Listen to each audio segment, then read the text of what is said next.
The Indiana Pacers are now just 2 games away from the conference finals, and I see people talking about them like they're doing some black magic to get there as if they weren't already one of the best teams in the NBA and everyone was just sleeping on them. Except me. I've been known that the Pacers were good. And in this video, I'm going to break down why it shouldn't be a surprise that the Pacers are this good. What's up, everybody? Welcome back to Court Vision. Like I said, in today's video, I'm going to go over a couple of the things that make this Pacers team so special and so good, and why it shouldn't really be a surprise based on the regular season that they had, why this team is so good in the playoffs. Remember to like and subscribe. Without further ado, let's jump into it. To give some context, this Pacers team was already hot before the playoffs even started. After the trade deadline, they went 22-11 in their games, and then in the month of April, they were 6-1, so super hot leading into the playoffs. And then in the playoffs, they've dominated every series that they played. 4-1 against Milwaukee, 4-1 against Cleveland, who was my favorite to come out of the Eastern Conference. Now they're up 2-0 on the Knicks in the conference finals, and they don't look like they're slowing down anytime soon. The thing that I think makes them really special is that nobody can deter them from playing their game. I don't think there's been a single time in the playoffs or going back into the regular season after the trade deadline where I felt like there was a team that really prevented the Pacers from playing how they want to play. The first big part of how the Pacers want to play is their transition and their pace. Everybody knows it. It's the first thing that comes to mind when you think about the Indiana Pacers is their transition. You know, they've got Tyrese Halliburton, TJ McConnell, Andrew Nembhard as these pace-pushing ball handlers who can get downhill for their own offense in transition on the break, or they can kick out to other guys to generate some really good early offense. You know, Halliburton's always also looking for those push-ahead passes to guys like Siakam or Obi Toppin on the break. Pascal Siakam himself is a coast-to-coast beast. It has always been throughout his career, going back to his days in Toronto. In Game 2, he had 39, a lot of which were just coast-to-coast, fast break, athleticism and finishing skills on display. And then you got guys like Aaron Nesmith and Obi Toppin who are really good transition play finishers. Obi Toppin just as an athlete in the open floor, and then Aaron Nesmith as a shooter spotting up in transition or finding his way to the wings. And these guys complement their ball handlers so well. Their pace has always been this high all through the regular season, going back a couple years at this point. But the big thing is that they've been continuing this pace in the postseason with huge success, which a lot of people may not have expected. In the regular season, they were the 5th best point per possession value in transition of all the teams in the NBA at 1.17.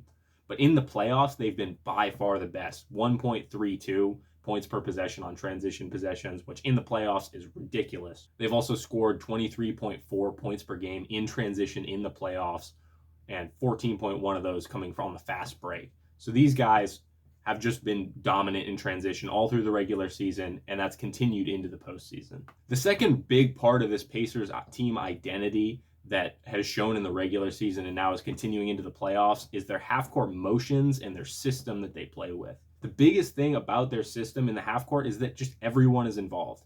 In the regular season, this team had 7 guys averaging over 10 points, with one more averaging 9 points off the bench. And in the postseason, that's carried through with those same 7 guys averaging 10 or more, including all 5 starters. So everyone on this team is eating, everyone's involved. Obviously, when you think about the Pacers, Tyrese Halliburton is the number one guy that comes to mind. You know, him running the show, generating paint touches, and finding guys without fail. He's so good at orchestrating the offense and setting the tone with his driving and passing, even when he's not scoring well. It's a cliche to say, but it's really true. He can have 5 points and still be the most impactful offensive player on the court. And his ability to drive the offense is part of what makes the Pacers system so good.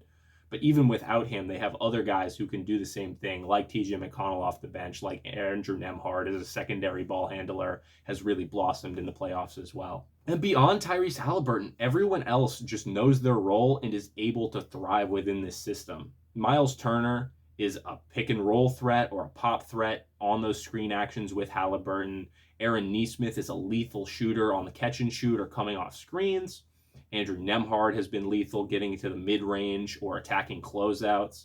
Everyone on this team has their own unique set of skills and shots that they can get to within the flow of the offense so that they can eat. Everyone has their own skills to thrive within this offensive system that generates looks for them to capitalize on their own skills. The constant action and motion flowing from one action into the next is also a huge part of this Pacers offense. If the first action is stopped and they don't waste time getting right into that next action trying to generate an offense, and they don't waste a ton of time early in possessions getting into sets as well. They have quick screen actions flowing into drive and kick game or more screen actions until they can generate that advantage. And that's what makes them so durable as an offense, in my opinion, is just their ability to consistently work and find a shot, even if their first option or second play is stopped in the half court. The Pacers also don't play a lot of isolation possessions, and their post-ups or isolation plays are set up by the flow of the offense. It'll be their actions generating a switch that they want to attack that they can then use to generate a further advantage, whether it be drawing a double or attacking the mismatch directly. The Pacers have kind of flipped the narrative that you see of needing a go-to scorer or superstar as a necessary thing to win in the playoffs. And the crazy thing is they still have a guy that they can go to as a scorer, but they have this luxury with everyone on the offense being so involved of their go-to scorer being an X factor rather than the centerpiece of that offense. And of course, that X factor is Pascal Siakam. Everybody knows he can take over games like he did in that game 2 the other night.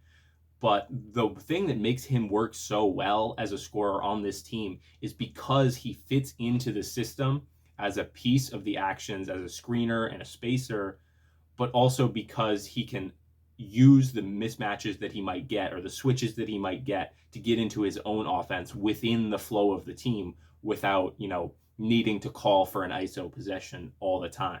In the regular season, the Indiana Pacers had the 10th best half-court offensive rating with 116.5.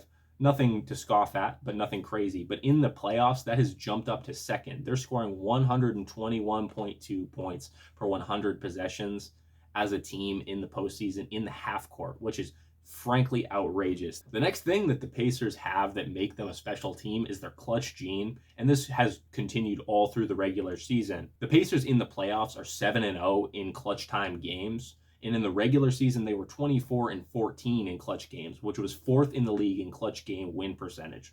So they were clutch all season, and that has only risen in the playoffs. Tyrese Halliburton is also one of the most clutch players that we have in our league. He's had multiple game winners in the playoffs. He had that shot to send game 1 against the Knicks to overtime. So many huge clutch shots at different moments throughout this postseason run and in the regular season. During this season, on shots to tie or take the lead in the final 2 minutes of the fourth quarter or overtime, Tyrese Halliburton is 12 for 14. And in the playoffs, he's 5 for 6. And those 5 makes are tied for the most ever in a playoff run. So he's having a ridiculous season as a clutch performer, as well as his team having a great season as clutch team. The last thing that makes this Pacers team so deadly is their defense being so underrated. It's not something you hear talked about a lot when you talk about the Pacers because their offense is so clearly the focus of the team, but their defense is not bad. In the regular season, they had a defensive rating of 114.2, which was good for 13th in the league, so middle of the road, but not bad. But something that makes them so good in this postseason is they have these two guys, Andrew Nembhard and Aaron Nesmith, who are two of the best guard defenders in this playoffs straight up. In the postseason, players shoot 3.1% worse across the board when they're guarded by Andrew Nembhard, and then 4.5% worse when guarded by Aaron Nesmith. And these two guys being such good guard defenders is especially important when all of the remaining teams in the playoffs at this point in the conference finals are led offensively by guards. In New York, you have Jalen Brunson, and they've done the best they can to slow him down. And then in the Western Conference, you have Shea and Anthony Edwards. The rim protection for this team is also super underrated, especially Miles Turner as a rim protector. He leads the playoffs in blocks, and players shoot 5.4% worse within 6 feet of the rim when he's the primary defender, which is really elite. In the regular season, the Pacers were the 8th best team in terms of opponent rim field goal percentage. And then beyond the rim protection and guys like Nembhard and Nesmith, they have guys like Pascal Siakam and Obi Toppin stepping up and taking on challenging defensive matchups against bigs like we've seen in this series against the Knicks. Siakam and Obi Toppin regularly taking those Mitchell Robinson and Karl Anthony Towns matchups and performing pretty well. With how this Pacers team is playing right now, I for sure think they have a shot at winning it all. And even funnier is their number one player, their go-to guy, is voted the most overrated player in the NBA by his peers. Personally, I'd love an OKC versus Indiana finals series. OKC being an immovable object defensively, Indiana being an unstoppable force offensively. I think that would be a really entertaining series. But the Pacers still have 2 more games to win. Same for OKC at time of recording. Of course, by the time you see this, OKC might have won or lost that game 3 against Minnesota. That's all I've got for this one. Remember to like and subscribe if you enjoyed the video and you want to see more. I'll continue to cover the playoffs as they happen. NBA Finals are coming up soon. Very excited for that. Thank you, everybody, for watching, and I'll see you in the next one.